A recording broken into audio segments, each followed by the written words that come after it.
আমি হ্যারাস্ট হয়েছি, এইটা ডক্টর ইউনূসের সরকারের সময় আমি কোনো অবস্থাতে আশা করতে পারি না। এহসানুল মিলন এই দেশে একজন নাগরিক। 2001 সালে জাতীয় সংসদ নির্বাচনে নির্বাচিত হয়ে দেশনেত্রী বেগম খালেদা জিয়ার নেতৃত্বাধীন সরকারের শিক্ষা প্রতিমন্ত্রীর দায়িত্ব পালন করার সৌভাগ্য আমার হয়েছিল। বর্তমানে আমি বাংলাদেশ জাতীয়তাবাদী দল বিএনপির একজন সক্রিয় সদস্য হিসেবে কাজ করছি। আমি চলতি মাসে 20 তারিখে থেকে চিকিৎসার জন্য ব্যাংককে অবস্থান করছিলাম। সেখানে অবস্থানকালে জানতে পারি যে বিএনপির মনোনয়ন প্রত্যাশীদের বৈঠকে আমাকে উপস্থিত থাকতে বলা হয়েছে। দলের নির্দেশনা পেয়ে আমি চিকিৎসা অসম্পূর্ণ রেখে গত 25শে অক্টোবর 2025 তারিখে ব্যাংকক থেকে ঢাকায় ফিরে আসি।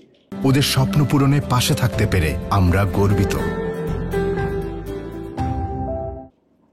দলীয় সাংগঠনিক কার্যক্রম সম্পন্ন করে 30শে অক্টোবর 2025 তারিখে পুনরায় ব্যাংককে চিকিৎসার উদ্দেশ্যে রওনা হই।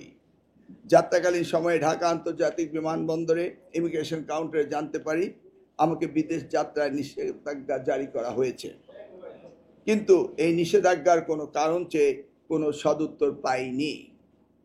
প্রিয় সাংবাদিকবৃন্দ, আমি ব্যক্তিগতভাবে স্বচ্ছ, গণতান্ত্রিক, সাংবিধানিক রাজনীতিতে বিশ্বাস করা মানুষ। কখনো কোনো চক্রান্ত বা ষড়যন্ত্র বা কোনো রকম দেশ বা রাষ্ট্রবিরোধী কর্মকাণ্ডে জড়িত ছিলাম না।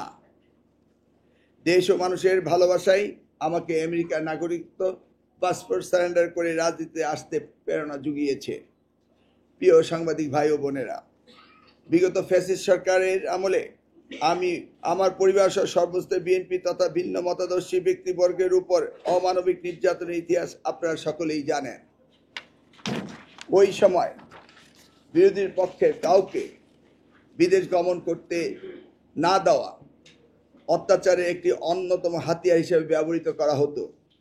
দেশের সবচেয়ে জনপ্রিয় নেত্রী, সাবেক প্রধানমন্ত্রী দেশমাতা বেগম খালেদা জিয়াকে মুমূর্ষু অবস্থায় তার চিকিৎসার্থে দেশের বাইরে যেতে দেয়নি।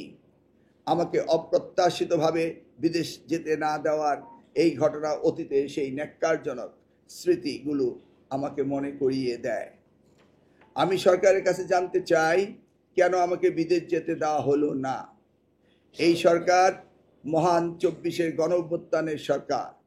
আমার দল বিএনপি শুরু থেকেই মাননীয় প্রধান উপদেষ্টা ডক্টর প্রফেসর ইউনূস ও তার নেতৃত্বাধীন অন্তর্বর্তীকালীন সরকারের সমর্থন দিয়ে আসছে।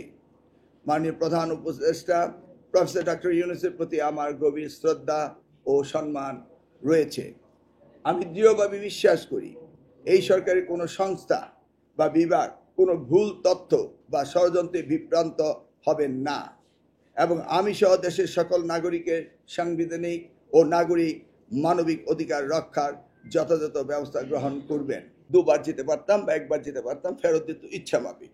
তা তাৎক্ষণিকভাবে আমি আমার সেই পুরনো অর্ডারটি আমার কাছে ছিল, আমার টেলিফোনের গ্যালারিতে আমি সেখান থেকে বের করে দিলাম যে this is my other documents. তখন ওনারা পরীক্ষা নিরীক্ষা করে বললেন যে এই ডকুমেন্টস তো পুরানো, কিন্তু আমিও পরীক্ষা নিরীক্ষা করে দেখলাম যে কোর্ট আমাকে যে অর্ডার দিয়েছিল 2019 সালে, সেখানে কোনো ডেট এক্সপায়ারেশন ডেট নেই, সেখানে এটা ভ্যালিড ডকুমেন্টস। সেখানে বলা হয়েছে যে আপনি চিকিৎসার জন্য বিদেশ যেতে পারেন, বাধা দিতে পারে না। এটি আওয়ামী লীগ সরকার স্থানান্তরিত হয়ে ফ্যাসিস্ট সরকারের পরে এই সরকার এসছে, তাদের জন্য এটা কার্যকর। কিন্তু আমি সেখানে বলার পর তারা বলল, স্যার এটা তো নতুনভাবে আপনাকে ব্লকেট দেওয়া হয়েছে, সেই জন্য আমরা অপারগতা কথা স্বীকার করলো। আমি যেটা জানি যে আমাকে ইনফরমেশন জানার রাইটস রয়েছে এক, এবং আমার বিরুদ্ধে কোনো নিষেধাজ্ঞা দিলে এটা একটা ডিউ প্রসেস রয়েছে। আমি সাংবিধানিক আইন, দেশের আইন মেনে চলি, অতএব এই ধরনের কোনো প্রসেস মেনটেন হয়নি।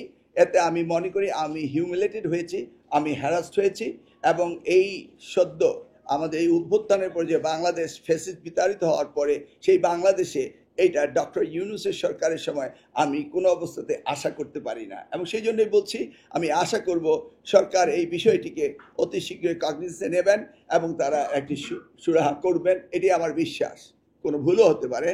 কারণ এই ধরনের অপ্রত্যাশিত ঘটনা হঠাৎ করে ঘটবে।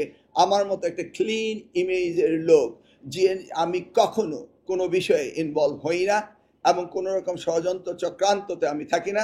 আপনারা সাংবাদিক ভাইরা জানেন যে বিগত সময়ে আপনাকে দেখেছেন যে আমি এই ধরনের কোনো জায়গায় আমার অনুপস্থিতিই ছিল সব সময়।